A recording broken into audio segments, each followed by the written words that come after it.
Hello and welcome to Wisdom Trek. This is Guthrie Chamberlain. I am your guide to wisdom and to creating a living legacy. This is day 6 of our trek as we continue to investigate the tools needed for a successful wisdom trek. Today we are recording our podcast from our studios at Home 2 in Charlotte, North Carolina. Springtime in the Carolinas are nice and it's great to be able to get outside some. In late May, Paula and I spent a beautiful day at the Biltmore estate in Asheville, North Carolina. If you're ever in that area, it's well worth it to take the time to spend a day or two there. Each day, as is applicable, I will share some stories of our personal life and experiences that we have as we trek together. If you're interested in getting to know us even better and have not done so already, please check out our website at wisdom-trek.com/about-wisdom-trek. Today, we continue to consider what tools or equipment we need in order to learn or gain wisdom and enjoy our wisdom trek. On day 2 of our trek, I challenge you to visualize your life as a wheel or a bicycle tire, with love being the hub of that wheel and the remaining tools or attributes being the spokes stemming from a perfectly round hub. So far, we've inserted the spokes of joy, peace, and patience.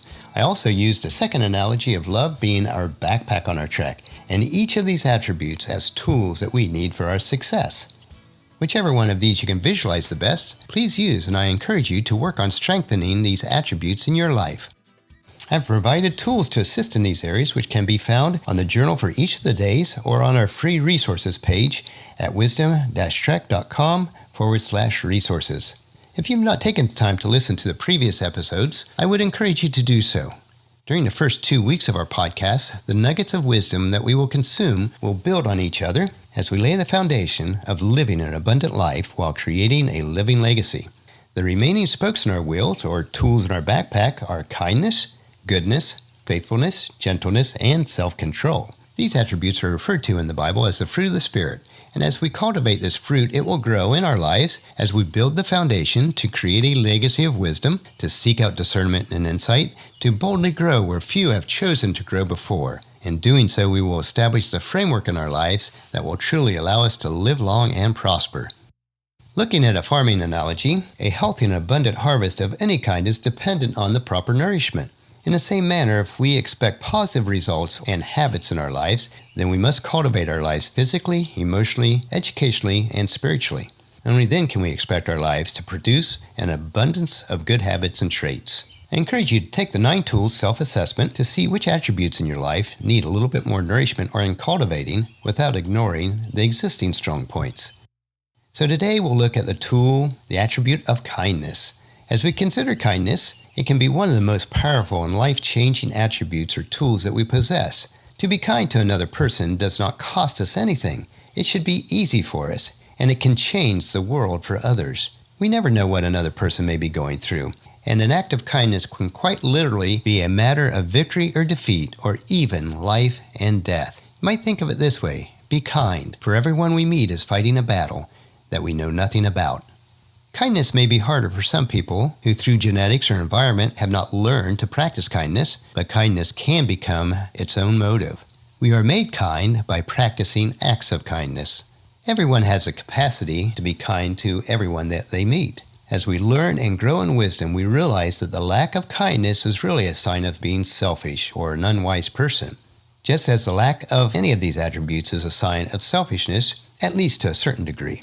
Kindness is something that we have to consciously put on, just as if we were putting on clothing or a necklace. Even more than that, it needs to permeate who we are so that it cannot be removed from ourselves. This is so important that in Proverbs 3, verses 3 through 4 put it this way: never let loyalty or kindness leave you. Tie them around your neck as a reminder. Write them deep within your heart. Then you will find favor with both God and people, and you will earn a good reputation. As we learn to become kind to others, we should not do so in order to gain favor with God and others, but that is a byproduct or benefit of life lived practicing kindness. When others view you, do they think, now that is a kind person? As we seek to become wiser and create a living legacy, kindness should radiate from our lives, an attribute that is part of everything that we do. I know sometimes we just don't feel like being kind. I certainly understand that. I have times like that also. But it is not an excuse that we can afford to live with. Kindness is tenderness. Kindness is the expression of our love for others. I like to say that kindness puts the hiking boots on love. Instead of just verbally expressing love, Kindness shows another person that we do love them and care for them and that we're willing to take action. Even if you work or associate with others that are hard to be kind to, and I know full well there are those in this world that are like that, but just think about it this way. Kindness is the noblest of weapons to conquer with. Kindness is the oil that takes the friction out of life. Kindness is one of the most powerful tools that we have in our backpack. It is the most crucial spoke in our wheel. Or it might be said it is better to melt people with kindness than to hammer them against their will. You might think or say that I don't have many opportunities to show kindness on a large scale, but that is never true. Remember, there's no such thing as a small act of kindness. Every act of kindness creates a ripple with no logical end. A small act of kindness will not only impact one person's world, but indeed the entire world. Kindness is a multiplier. The more times it is passed on to others, the greater it grows. So treat every person with kindness and respect. Remember that you show compassion to others not because of who they are, but because of who you are. As a practical tip from Og Mandino suggests, beginning today, treat everyone you meet as if they were going to be dead by midnight. Extend to them all the care of kindness and understanding that you can muster, and do it with no thought of any reward. Your life will never be the same again.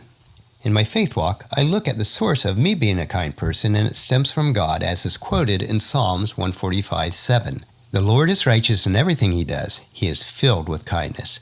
And also in Ephesians chapter 1, verses 7 and 8, God is so rich in kindness and grace that he purchased our freedom with the blood of his Son and forgave our sins. He has showered his kindness on us, along with all wisdom and understanding. So along with kindness, God also showers us with wisdom and understanding. They are all integrated together and cannot be separated. Wherever there is a person, there is an opportunity for kindness. To gain kindness is to gain wisdom. As with the other tools in our backpacks or spokes in our wheel, let us not forget to be kind to ourselves. I see so many people that don't treat themselves with kindness, so there is little hope that they'll be able to treat others with kindness. I realize there are times that we need to get away, to recharge and relax so that we have the capacity to pour ourselves into the lives of others. And let's not forget this important factor. As we continue on our trek, we need to take time to look around at the beauty of the creation and smell the flowers along the way. In order to leave each day's trek a little better than we found it, let us remember to plant the seeds of kindness wherever we go. All the flowers of all the tomorrows are in the seeds of today. So trek one day at a time, for today is all that we have. Well, that'll finish our podcast for today. Tomorrow we will inspect the tool or the attribute of goodness and how it can radically change the lives of everyone that we meet. So please check into camp tomorrow for another day of Wisdom Trek, Creating a Legacy. I encourage you to leave a discussion topic, comment, suggestion, or question in the comment form on wisdom-trek.com/day 6 or email me at guthrie@venturecg.com. And if you haven't done so already, please take time to subscribe to Wisdom-Trek so it'll be available to you every day automatically. And please leave us a rating for each episode and spread the word to everyone you meet to join us on our Wisdom Trek. Check out wisdom-trek.com for our daily journal and free resources. And as we trek together, let us always remember to live abundantly or fully, love unconditionally, listen intentionally, learn continuously, lend to others generously, lead with integrity, and leave a living legacy each day. This is Guthrie Chamberlain reminding you to keep moving forward, enjoy the journey, and create a great day. See you tomorrow.